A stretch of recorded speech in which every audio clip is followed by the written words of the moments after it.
အသေးအဓိကဒုက္ခပေးနေတဲ့အထဲမှာဆိုရှင် B ပိုး C ပိုးအရက်နဲ့ဒီအသေးအစီဖုံးပေါ့နော်အဲ့လေးချက်ကတော့အဓိကပါပဲ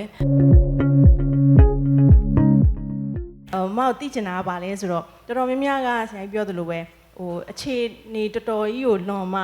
တော်တော်ကြီးကိုယောဂကျွမ်းမှရောက်လာကြတာများတယ်ပေါ့နော်ဆိုတော့ဘလို့နေရာမျိုးဘလို့အခြေအနေမျိုးမှာဆေးရုံဆေးကန်းကိုလာပြကြတာများတယ်ဘလို့အခြေအနေရောက်မှဆေးရုံရောက်လာကြတယ်ပေါ့နော်အဲ့ဒါလေးသိချင်ပါတယ်မှာဟုတ်ကဲ့ပါအတွေ့အကြုံရပြရမယ်ဆိုလို့ရှိရင်တော့ရန်ကုန်မှာတော့ကလည်းလာတဲ့လူတော်တော်များများတွေတကယ်တော့ symptoms လက္ခဏာပေါ်မှာပဲလာကြတယ်လာတဲ့အခါကျရင်အသေးယောဂရဲ့နောက်ဆက်တွဲတွေဖြစ်တဲ့မျက်လုံးတွေဝါနေပြီးရေပြင်းနေဆွဲနေပြီးခါကြလို့ရှိရင်သွေးအန်ပြီးတော့မှဒီအရေးပေါ်ဌာနကိုရောက်လာကြတယ်အဲ့လိုမျိုးတွေကြမှာပဲလာများကြတယ်အဲ့ဆိုလို့ရှိရင်တော့ဆက်ကြည့်လိုက်လို့ရှိရင်ယောဂတော်တော်ကျွမ်းနေတာကိုတွေ့ရပါတယ်အဲ့ကကြမှာပဲစစစ်မယ်ဆိုလို့ရှိရင် B ပိုး C ပိုးစတွေ့တယ်ဒါမှမဟုတ်လို့ရှိရင်လိုက်အချိန်မှာ alcohol history တွေရလာတယ်တကယ်တော့အဲ့လိုအချိန်မှတွေ့မယ်ဆိုလို့ရှိရင်ကုသတဲ့ခါကြလို့ရှိရင်လည်း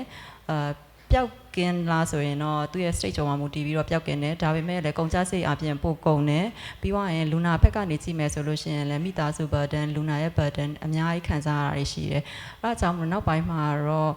ဒီလို foundation တွေအများကြီးနဲ့ပေါ့နော် foundation ရဲ့လုပ်ငန်းစဉ်တွေနဲ့ B ပိုး C ပိုးဆိုရှင် sauce စစ်စေခြင်းနဲ့ sauce တွေ့လို့ရှိရင် sauce ကူလို့ရတယ်ပြီးသွားတဲ့အခါကျရင်အခုမြန်မာနိုင်ငံမှာဆိုလို့ရှိရင် B ပိုး C ပိုးဆေးကစင်ကာပူတက်စားလို့ရှိရင်အများကြီးတက်တာပါတယ်တက်တာတဲ့အတွက်ကြောင့်မို့တရက်တစ်လုံး B ပိုးဆေးတောက်ခြင်းအပြင်ခုနကဆရာကြီးပြောသလိုမျိုးဒီအသေးရဲ့နောက်ဆက်တွဲတွေဖြစ်တဲ့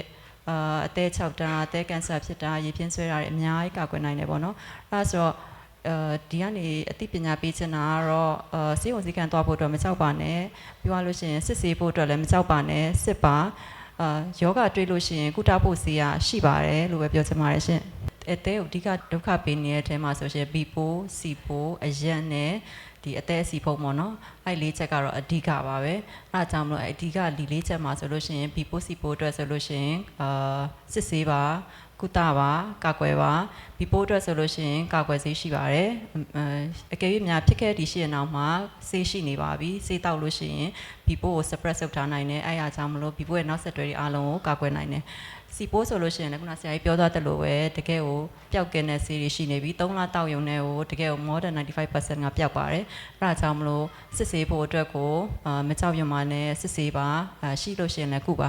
နောက်တစ်ခုကတော့အရက်ကတော့ဆရာကြီးအများကြီးပြောတော့ပြီးပါပြီအရက်ကတော့ရှော့ပါရက်ပါပေါ့နော်ပြီးသွားရင်ခုနကတော့အဝမလွန်အောင်လို့ကိုလေးချိန်ထိန်မှာအစားအသောက်ကိုဆင်ခြင်မှာဒီလေးချက်ကတော့အဓိကပါပဲဒီအသေးနဲ့ပတ်သက်ပြီးတော့နောက်ဆက်တွဲဖြစ်လာတဲ့ဖြစ်မဲ့ဟာတွေအကုန်လုံးကိုကြိုတင်ကာကွယ်ဖို့အတွက်ပါအဲ့ဒါအပြင်တကယ်ကိုဖြစ်သွားခဲ့ပြီဆိုလို့ရှိရင်လည်းတောက်ကျော်တဲ့ဆရာဝန်နဲ့ကုသပါတက်ကျော်တဲ့ဆရာဝန်နဲ့ဆွေးနွေးတိုင်ပင်မှာထပ်ပြီးတော့ဘာလို့ဆရာရှိတယ်ဥမာအသေးကန်ဆာဆိုလို့ရှိရင်လည်းနောက်ပိုင်းမှာဆေးတွေအများကြီးပေါ်လာတယ်ညနေကြလို့ရှိရင်ပြောမဲ့ဆရာတို့ပြောမဲ့ liver transplant ပေါ့နော်ဒီနောက်ပိုင်းမှာဆိုရှင်အသေးအစားထိုးလုပ်ငန်းတွေကအစမြန်မာနိုင်ငံမှာလုပ်လာနိုင်ပြီဖြစ်တဲ့အတွက်ကြောင့်မလို့အဓိကအပြင်တော့ဒီ awareness ပေါ့နော်လူနာတွေကသိရှိပြီးတော့မှကုသဖို့အတွက်နဲ့ကုသဖို့အတွက်ကအဓိကပါပဲဟုတ်ကဲ့